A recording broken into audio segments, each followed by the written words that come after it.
जैसा कि हम लेसन 1 प्रकाश का परावर्तन, गोलीय दर्पण तथा प्रकाश के अपवर्तन के बारे में पढ़ चुके हैं।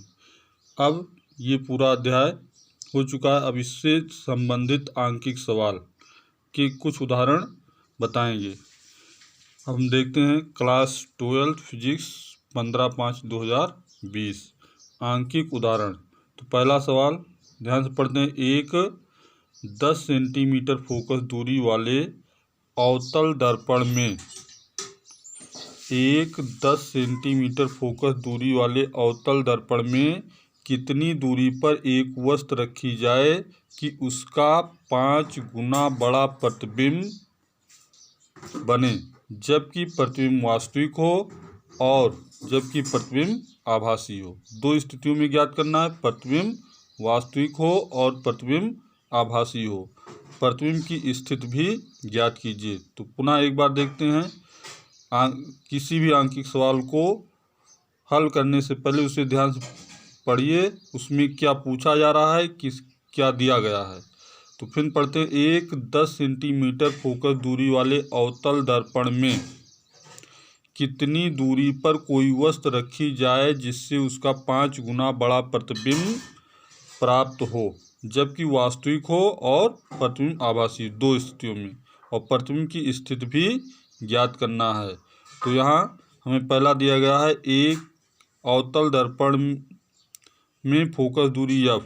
तो ये f बराबर दिया गया है 10 सेंटीमीटर। f बराबर दिया गया है 10 सेंटीमीटर।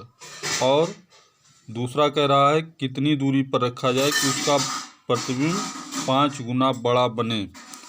तो प्रतिबिंब की दूरी होती है v और वस्तु की दूरी होती है u, और 5 गुना बड़ा प्रतिबिंब बने। तो मान लिया वस्तु की लंबाई, अगर वस्तु की लंबाई मानते हैं तो उसको 5 गुणा करें, प्रतिबिंब की लंबाई हो जाएगी। मान लिया, सपोज दैट, मान लिया वस्तु की लंबाई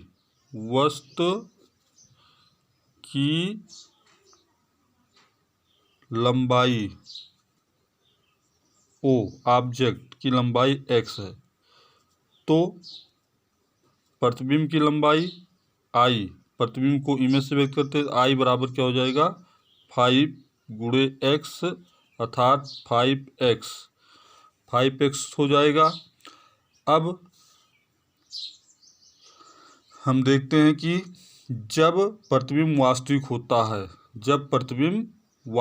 होता है तो आवर्धन ऋणात्मक होगा, और जब प्रतिबिंब आभासी होगा तो आवर्धन धनात्मक होगा। तो जब पहली स्थिति जब प्रतिबिंब वास्तविक है, जब प्रतिबिंब वास्तविक है तब आवर्धन यम बराबर -v/u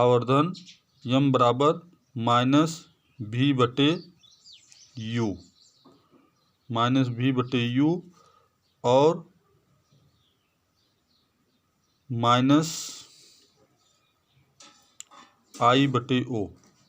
-I/O। तो माइनस से माइनस खत्म हो जाएगा। तो ये हो जाएगा v का मान नहीं पता है, u का मान नहीं पता है, I का मान पता है 5x, और O ऑब्जेक्ट का मान पता है x। तो x से x कट जाएगा तो ये आ जाएगा, त्रियक गुणा करेंगे तो v बराबर 5u,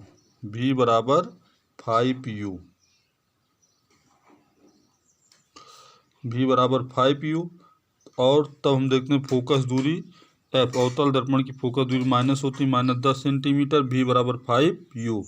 तो फोकस दूरी के सूत्र से 1/f बराबर 1/v + 1/u।